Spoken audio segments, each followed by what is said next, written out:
السلام عليكم. شكون بحالي كيتشهى الأكلات الشعبية ديالنا؟ اليوم غادي نشارك معكم العنقرة ديال بيبي اللي معلكة واحد الطويجين اللي معلك ورائع جدا، مدغمر والمذاق ديالو بنين بزاف.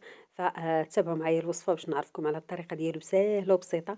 في فيديوهات لاحقة غادي نشارك معكم هاد المحنشات اللي عامرين رائعين جدا غزالين، وكذلك الناس اللي قنعوا أو شبعوا من الحريرة، فغادي ندير واحد الشوربة ديال الحوت بلا حوت رائعة جدًا. شاركت معكم الفطور ديالي، إن شاء الله غادي نبداو على الوصفة مباشرةً.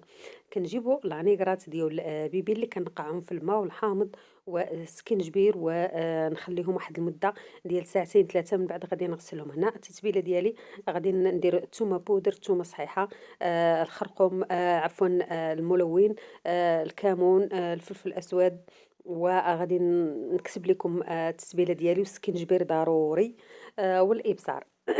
غادي نضيفوا الهريسة، غادي نضيفوا ليها أيضًا نص حامضة مصيّرة. هنا أنا عندي المطرد قليل فحاولت أنني غسلت القرعة. نتوما غديروا واحد المعلقة صغيرة ديال لا موطارد، غتضيفوا الزيت وزيت الزيتون وبصلة مشلطة وشوية ديال القزبر معدنوس، وغادي تحركوه بهاد الطريقة هادي وتخليوه تولوت ساعة وهو كيتقلى تيتشرب مزيان من هاد النكهات هادي على نار مهيلة. من بعد غادي نترويوه مزيان حتى كيتغطى بالما، وغادي تخليو تسدوا عليه الكوكوط وتخليوه حتى ينشف ويدغمر ويولي رائع جدا بالصحة